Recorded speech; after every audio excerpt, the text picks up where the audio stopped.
on the first string, the second string, and the third string. The tuning was in C. Right now I've got the banjo tuned in G, which is a G, and then a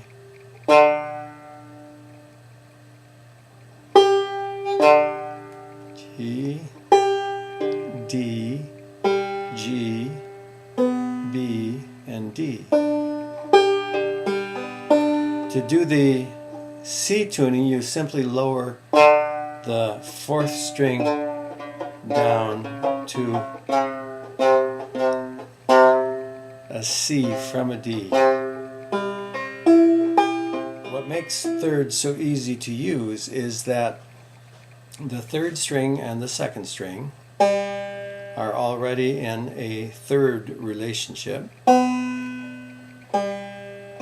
and the second and the first string is also in a third relationship, because the B to the D is a third. But they are different sorts of thirds, and let's look at that. To get from this sound, that is the G sound, to the B sound, you need to skip 3 semitones. So that would go skip this one, skip this one, skip this one, and then you're at your B. I'm playing all those on one string. And moving over to the next string, you get your B again. So, but notice we've skipped 3.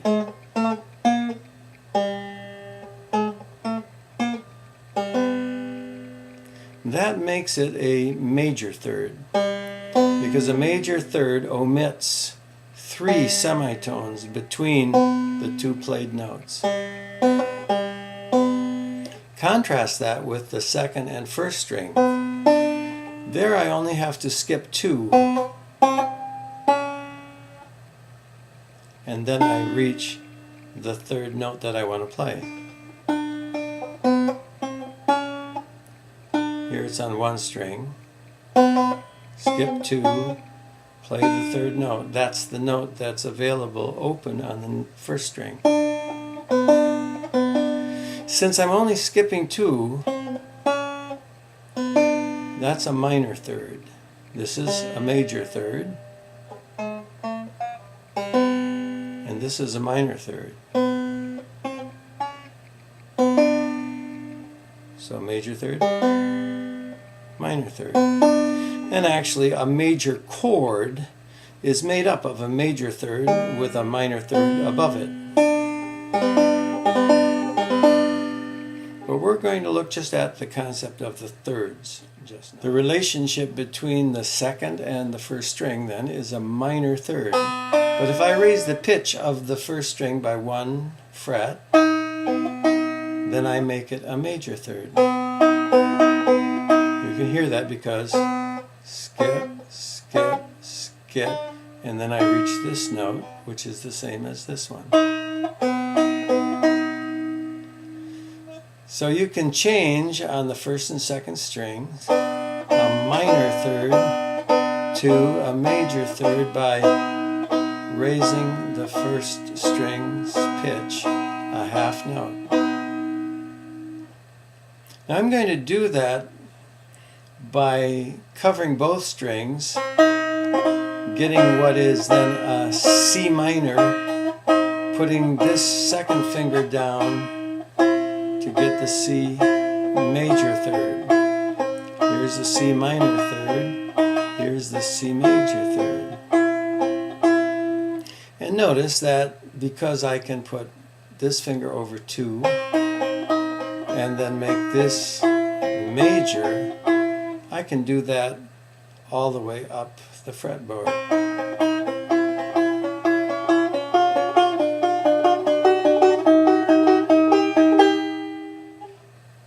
So if we try to work out a simple strum pattern, which I will do now with a plucking of these 2 strings, the major third, and then strumming them, and then plucking with my thumb, the 5th string.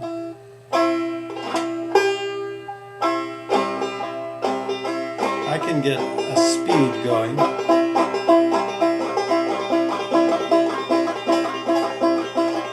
Which is not very hard. It just takes a little practice because it's a very simple motion. It's pluck, strum,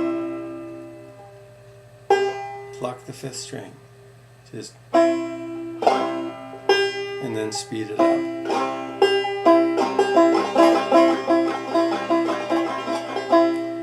Now let's look again at those thirds we are making here and see how to make those thirds on any note of the scale. I'm going to play the C scale on that 2nd string. Play, skip, skip, don't skip, skip, skip, skip, don't skip. C, D, E, F, G, A, B, and C again.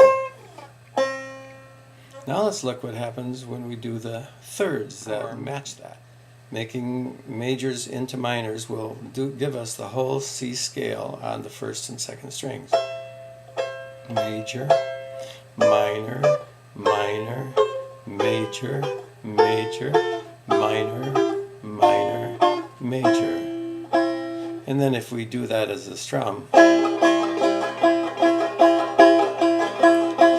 the 1st major, minor, minor, major, major, minor, minor, major.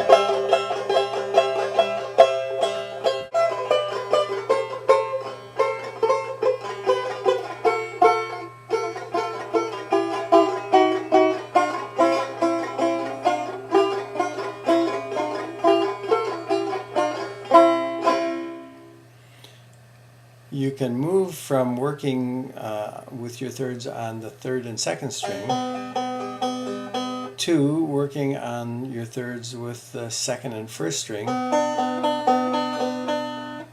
by just remembering all the time that if you're playing a major on the 2nd and 3rd string,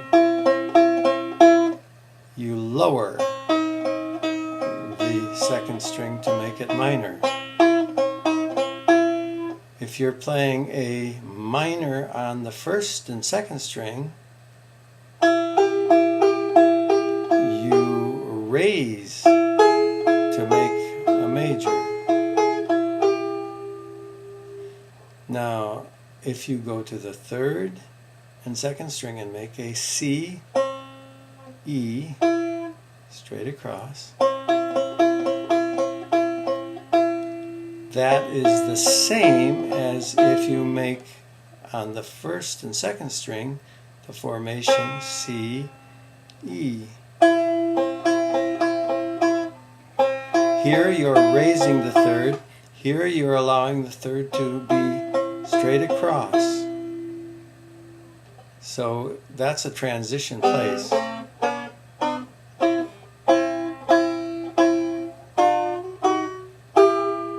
And by working out those transitions and then working out some strums, you can play an awfully lot of melody using thirds on either of those two sections. You can also raise the